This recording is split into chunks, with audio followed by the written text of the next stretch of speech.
Geert Wilders savoure sa victoire. À 60 ans, reconnaissable à sa chevelure blond platine, le leader de l'extrême droite néerlandaise a remporté mercredi dernier les élections législatives. Il doit maintenant former une coalition avec la droite pour gouverner et le ton est donné. Nous veillerons à ce que les Pays-Bas soient réservés aux Néerlandais. Nous limiterons le tsunami de l'asile et de l'immigration. Les gens auront à nouveau plus d'argent dans leur porte-monnaie. Cette victoire confirme la poussée de l'extrême droite en Europe. Elle intervient 2 mois après l'investiture de Robert Fico en Slovaquie et 1 an après l'arrivée au pouvoir en Italie de Giorgia Meloni. À l'approche des élections européennes de juin prochain, le chef du gouvernement hongrois, Viktor Orban, en guerre contre Bruxelles, se réjouit de voir le vent du changement souffler en Europe. Marine Le Pen, elle, se sent pousser des ailes. Geert Wilders et son mouvement sont des alliés du Rassemblement national. Ils démontrent que de plus en plus de pays au sein de l'Union européenne, d'abord contestent son fonctionnement et souhaitent que l'on puisse à nouveau maîtriser une immigration massive et aujourd'hui totalement anarchique. Alors la victoire de l'extrême droite aux Pays-Bas va-t-elle accentuer le risque de paralysie de l'Union européenne ? Comment l'extrême droite parvient-elle à convaincre avec ses programmes anti-Bruxelles, anti-migrants et anti-écologie ? Quelle réponse l'Europe peut-elle apporter face à la montée des discours nationalistes et identitaires ? Nos 3 invités pour ce débat, Patrick Martin-Jeunier, bonsoir, enseignant à Sciences Po, spécialiste des questions européennes. Votre livre, votre dernier essai, L'Europe a-t-elle un avenir, est paru aux éditions Studirama, réédité cette année. Selon vous, au-delà des spécificités locales, il y a un socle commun aux victoires des partis d'extrême droite en Europe, le rejet de l'immigration, un combat civilisationnel mené notamment contre l'islam et le refus de, je mets les guillemets et vous les mettez vous-même, la dictature écologique. À côté de vous, Chloé Ridel, bonsoir, porte-parole du Parti socialiste. Votre essai D'une guerre à l'autre, l'Europe face à son destin est paru aux éditions de l'Aube. Selon vous, il est possible de contrer l'extrême droite en Europe en proposant notamment plus de solidarité européenne sur l'immigration et une politique écologique adaptée avec une jambe industrielle et une jambe sociale. Ça concerne la politique écologique. Et enfin, Jean-Sébastien Ferjou, bonsoir. Vous êtes fondateur et directeur de la publication du site atlantico.fr. Selon vous, il est contre-productif de montrer du doigt les 6 pays, donc en l'occurrence, qui ont choisi l'extrême droite. Ces partis attaquent le système et plus le système se braque contre eux, plus les citoyens voteront pour ces partis. Et on démarre avec précisément un chiffre pour voir... Exactement. 6 pays sur 27, c'est le nombre de pays en Europe où l'extrême droite dirige le gouvernement, ou fait partie d'une coalition gouvernementale, ou encore se retrouve parti majoritaire au Parlement. Alors regardez la carte, l'Italie, la Hongrie, la Suède, la Finlande, la Slovaquie et donc désormais les Pays-Bas qui est en attente d'une coalition gouvernementale. Patrick Martin-Jeunier, est-ce que c'est la même recette qui a permis à l'extrême droite de percer dans tous ces pays, c'est-à-dire anti-immigration, anti-écologie ? Oui, je crois qu'il y a un socle commun au-delà des spécificités locales.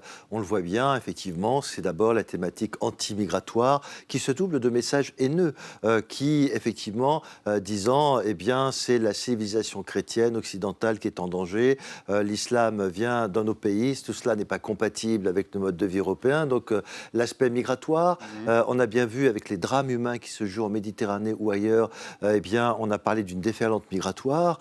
Et donc, on utilise cette peur, on instrumentalise cette peur. Ça, c'est important. Ça, c'est le socle commun. L'autre socle commun, vous l'avez dit, c'est l'environnement. On voit bien que les députés d'extrême droite au Parlement européen ne sont pas favorables à une politique favorable à la protection de l'environnement. Et enfin, il y a un autre élément commun, c'est quand même un message homophobe qui se développe au-delà, effectivement, des spécificités locales. On voit bien que Giorgia Meloni, jusqu'à Orban, en passant par la Pologne, lorsqu'elle était dirigée par un gouvernement d'extrême droite, il y avait véritablement, oui, des messages homophobes très fort. Chloé Ridel, c'est aussi le constat que vous faites, vous, c'est-à-dire que l'extrême droite est en train de marcher sur ces 2 jambes-là, anti-immigration et anti-écologie, même si on entend souvent l'économie qui revient en filigrane, le pouvoir d'achat. Oui, l'extrême droite, c'est un rapport pathologique à l'immigration, le rejet de l'écologie, le rejet du féminisme aussi, et elle se nourrit partout en Europe de la défiance envers le personnel politique, du sentiment d'une perte de repères, de la désindustrialisation, de la perte des services publics, plus médecins, plus de bureaux de poste.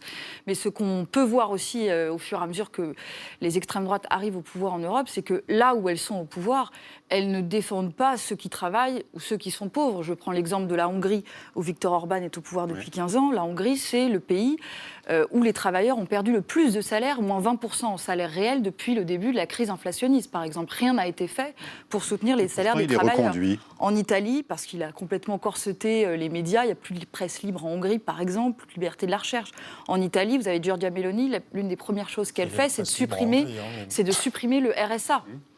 Revenu de solidarité active, l'équivalent italien. Voilà, et puis sur l'écologie, il n'y a rien du tout, c'est le néant total. Donc c'est beaucoup de postures, l'extrême droite, mais in fine, aucune réponse à ce qui fait le terreau de la colère et du ressentiment. Vous avez réagi à propos de la Hongrie, Jean-Sébastien Ferjou? Oui, parce qu'il y a une presse libre en Hongrie. Il y a autant de diversité en Hongrie, probablement plus d'ailleurs que dans la presse française, quand vous regardez la diversité des propriétaires. Le pays où les médias sont les plus concentrés au monde. La propriété des médias est les plus concentrée au monde. Non, je vous assure, il y a une presse libre en Hongrie. Mais justement, le cas de la Hongrie est assez intéressant parce qu'il puisse y avoir des aspects détestables ou qu'on ne partage pas la vision politique de Viktor Orban, moi je le comprends parfaitement. En revanche, ne racontons pas n'importe quoi. Même chose sur l'homophobie. Je doute que Geert Wilders soit homophobe. Enfin, ça paraît un peu... Oui, mais enfin, vous dites que c'est constitutif de l'extrême droite. Il me semble à l'inverse que précisément, il y a aussi une inquiétude dans un certain nombre de milieux homosexuels par rapport à l'islamisme, notamment en Scandinavie. Donc, même chose, ça me paraît. Mais c'est surtout ce que je trouve totalement absurde, c'est de vouloir à tout prix considérer qu'il faille lutter contre l'extrême droite comme si c'était l'objectif en soi. Le sujet n'est pas celui-là. Le sujet, c'est gérer les attentes des citoyens. Alors, j'entends dans ce que vous dites que vous avez des propositions dont je vous rejoins là-dessus. Mais sur la Hongrie, regardez sur la Hongrie, parce qu'il y a quand même un deux poids, deux mesures permanent. Personne ne dit rien à l'Espagne. L'Espagne est dirigée par un Premier ministre espagnol. Elle a une trajectoire budgétaire qui est calamiteuse, bien pire que celle de l'Italie. Mais comme l'Espagne pense bien, l'Europe ne dit rien.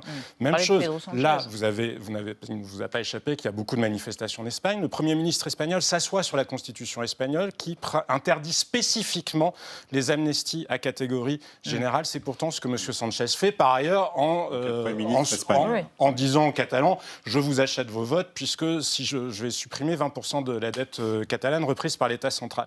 Donc je pense que ce qui horripile les citoyens, ce n'est pas en soi, c'est pas d'ailleurs que ce soit l'immigration en tant que telle, c'est la faillite intellectuelle des élites mainstream depuis 40 ans ou 50 ans et le deux poids, deux mesures permanent. Patrice Martin-Genier, vous... Écoutez, je suis stupéfait par ce que j'entends. Où est la presse libre en Hongrie? Quand on fait citer les derniers sites par Internet, la presse libre, elle n'est plus autorisée à fonctionner. La Hongrie est sous le coup de mesures de sanctions de la part de la Commission européenne pour infraction à l'état de droit. Même chose... Il y a un deux poids, deux mesures permanent. Non, il n'y a pas deux poids, deux mesures permanents. Et donc, effectivement, il a fait inscrire dans la Constitution un couple, par exemple, c'est une femme et un homme. Donc, et les gens qui se disent donc homosexuels n'ont plus le droit de défendre leurs droits. On est dans un pays soumis à des restrictions, premièrement. Il y a des gay pride en Hongrie. Non, mais laissez-moi terminer, si vous voulez. Mais pas en racontant n'importe quoi, c'est vous, monsieur, qui racontez n'importe quoi aujourd'hui. Je vous rappelle que la Hongrie, elle est sous infraction de la Commission européenne, car ce n'est plus un État de droit, c'est un État illibéral. Premièrement, la presse. Deuxièmement, les magistrats ne sont plus indépendants. Parlons-en. Non, mais juste parce que c'est important, parce qu'on entend tellement de choses. Encore une fois, moi, il y a des tas de choses dans la vision de Viktor Orban qui ne me conviennent absolument pas. Donc, ça n'est pas en soi parce que je souhaite le défendre ce soir.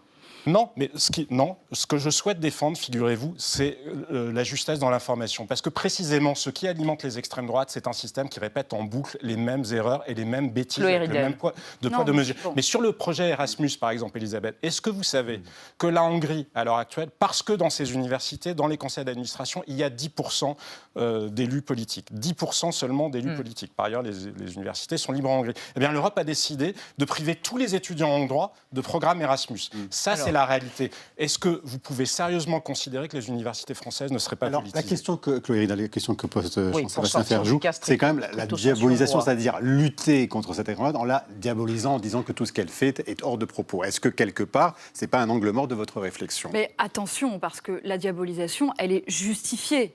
Que l'on parle de M. Orban, qui, encore une fois, a tué la presse libre dans ce pays, a tué la liberté de la recherche, n'a pas défendu les travailleurs, est complètement halluciné sur la question des migrations avec des propos racistes qui sont... Élargissons, on a raison de diaboliser.